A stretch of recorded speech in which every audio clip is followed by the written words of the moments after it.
Hey guys, welcome back to the channel. If you're new on here, my name is Cody and this is just a continuation of the previous video. Up until the day where we were supposed to leave, nothing. So I cancelled my flight. I said I wasn't going to go. I cancelled my flight before that day anyway. I asked for a refund. I said I wasn't going to go. Drama began. I sent an email to my school saying, of course, before I canceled my flight and everything, I sent my email to my school saying, this is the situation I'm in. I have a child who is less than 2 and is supposed to be traveling with me to the UK. And we haven't received her passport up until now. Can my resumption date be extended? Also bear in mind that my lectures are supposed to start on the 28th of September. So even if you're supposed to resume school 22nd and do your inductions and all of that, 27th or 28th was when I was supposed to resume classes. And so my program director had said, no, we cannot extend your resumption date. And at that point, I was even now asking, can I join lectures online at the very least? Because the first lecture, we just had the first lectures for 3 days, so 28th, 29th, 30th, and then the next time we're going to meet was in November, right? So I'm like, can I have these lectures online or join online so I can wait, I can sit back and wait for my daughter's passport to come through, then I can now come with her, as against just coming to the UK and coming back home to pick her up again. And the man said, no, you have to defer your admission if you want to wait. But if you want to join this cohort, you'd have to resume physically. Oh my God. I felt so heartbroken because I'm like, you people were part of the reason why I got delayed. You were part of this entire process. You delayed bringing out my cash, you delayed with a lot of things, which, see me applying in February, I would have moved up. And then I started blaming myself, like, why the hell did I apply to just one school? Maybe I should have applied to a lot of other schools so I would have options. But alas, no, I wanted to stay close to my sister, so I applied to only one school. And I had no worries because I felt everything was going to work out, and now see what was going to happen to me. Anyway, we were still thinking about this. I tried to sample opinions, and my sister was like, anything you do is the correct one. I can't tell you to leave your child, just decide. Anyone you do is fine. You always come back to do your master's if you want to. And my husband said the same thing. I'm with you, whatever you decide. I'm like, God, what is this? Can't this thing just come out? And for me, every time I was praying, like, this thing can just come out today and I'll just go with her. Cut a long story short, it didn't come out. I had to leave her behind. I made up my mind to go because I was like, you know what? This passport or this visa has already been granted. It's not a case of they didn't grant her visa because we had received her success letter. It has already been granted, and there's no reason why they wouldn't grant her because they've given to both parents. It's just a matter of time. So time is what it will take. And so gracefully, my mother-in-law chose to, keep her there while I go to the UK. That period was one of the hardest periods of my life. I can't even lie. Anyway, now I'm looking for flights because I have cancelled the one I had. I had a Qatar Airways flight ticket booked. I was now looking for flight. I couldn't find flights. The ones I found were just too expensive. They were just crazily expensive. British Airways, everything was just expensive that period because, of course, they had lots of customers. It was really close to the time. I needed anyone that was going ASAP. I needed to go ASAP as I had made up my mind to go. The day I left Nigeria, I'll post pictures. My living in Nigeria was not like the ones people were seeing. People come and take pictures. At the airport, I was running to get out of Nigeria. That was how I left Nigeria. Like, the guy that was helping me book the airport, the flight ticket, I was like, you know what, just get your bags packed and ready, everything. Anytime I see a flight, you need to start running to the airport because we'll be booking the tickets as you're going. That sometimes just before the airplane moves, there's usually like an empty seat or something, and they would, put anybody that is available. So I had to arrange for my daughter to leave before any of that drama began. I sent her off to my mother-in-law's place. I'll attach a video or, pictures of that period. And then I was at home one day and the guy called me to say, there's one on Emirates. Are you ready to leave now? That was the 26th. So I had to be ready to leave. My lectures were going to start anyway and I wouldn't miss them now that I had decided to go.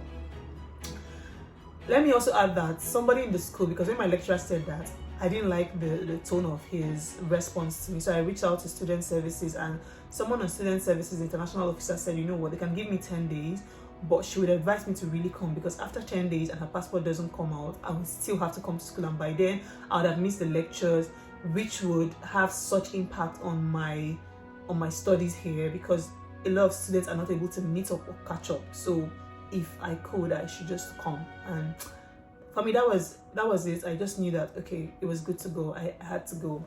Anyway, so that's like a backstory. Now, it was to catch up with this flight. So this guy calls me to say, you know, are you ready to move? Are you ready to start coming? I'm like, yeah, by all means. I'm gonna start carrying my bag. But I said, I don't switch to PG. Anyway, you shall get the flow. I carried my bags, put inside the car. I called my husband. I'm like, guy, see what's going on. Are you ready? My husband was at work. He was like, okay, just be coming out. I'll meet you on the way. Blah, blah, blah. I was like, carrying my bag. I changed it to something. Like, if you see me leaving my house, but that's how I was just going to go and buy something. I shall wore this two-piece light purple kind of outfit. I had my Crocs on. My things were packed, really. I just needed to get on the road. So I just had those things. I'll put my pictures and videos I made at the airport. I ran, got into the car. Thankfully, I was just leaving my gate. My husband was there, so he drove, and then we met up with a friend of his who also joined us because we needed help. So immediately we got to the airport. The guy parked. My husband jumped. Maybe see my husband carrying 23 kg. Ghana must go like this. My guy cursed me that day because we were like, what is this? Am I suffering like this? We shall carry the bag. We were running. We got into the place. We were like, I cannot go in with you. You know this. He's only the person that I'm like, oh God, I beg you with anything you believe in. But this man has to go into this airport with me because, as you can see, I can't be carrying these bags myself. They shall let us in. We got into the place. Guys, I had not paid for my ticket at this point.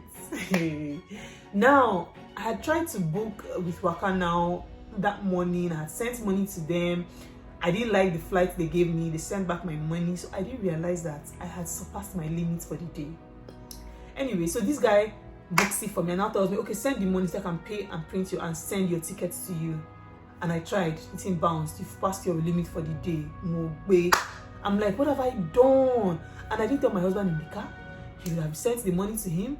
It was at that point I told my husband, I don't want my husband was mad. What's going on? Why did you not prepare? I was like, guy, this is not the time. Please, we need the money. My husband started making calls. I was making calls. Can you send me how many? Hey, wahala. And Asha eventually called my sister. I'm like, Biba, babe, can you send money? I will send it to you once the clock hits 12. Like, I'll just fly back to you. I just need to pay for my ticket. My sister's bank, my sister's bank was now turning on its own because internet banking, wahala. It was just, but the money will be sent and it will reverse. Oh my God. Eventually, I was on this queue. As in, I was on the queue of people they were checking into the flight. I never paid for tickets.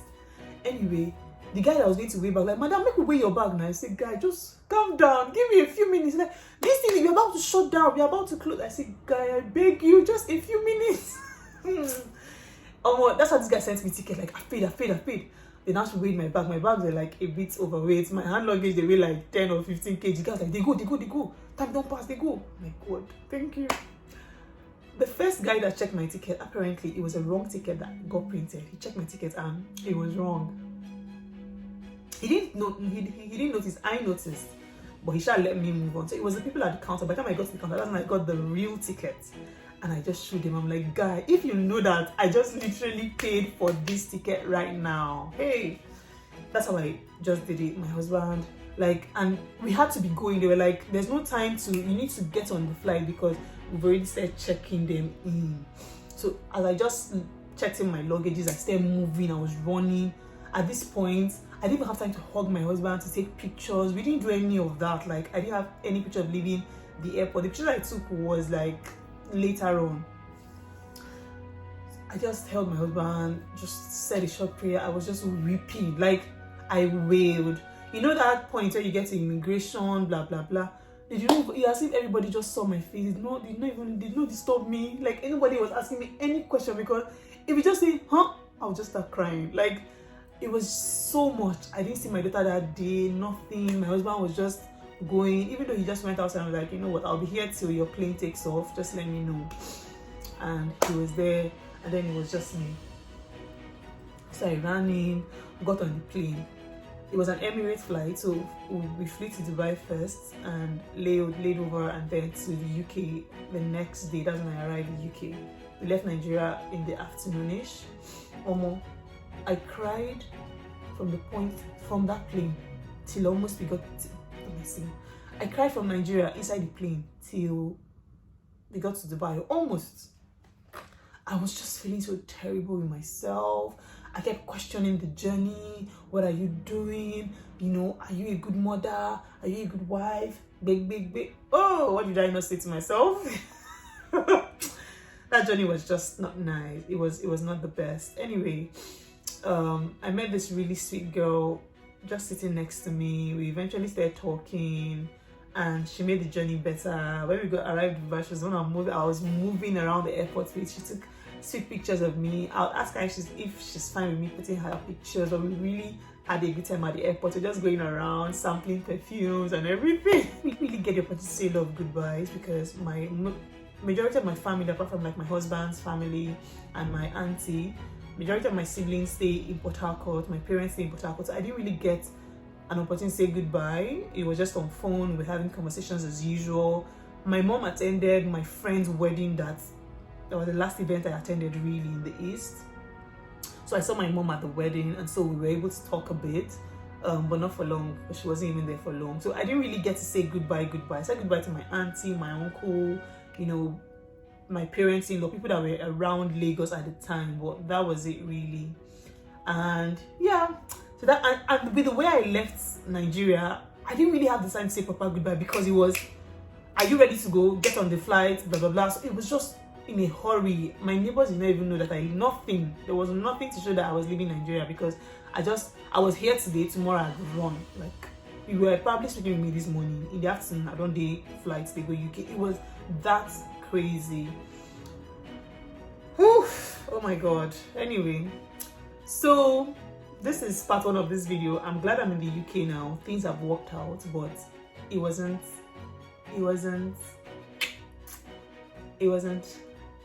the easiest of times. In my next video, I'm going to be talking about leaving my daughter in Nigeria, what my life is like in the UK for, like, say, the first 1 month, studies, you know, and waiting for my daughter's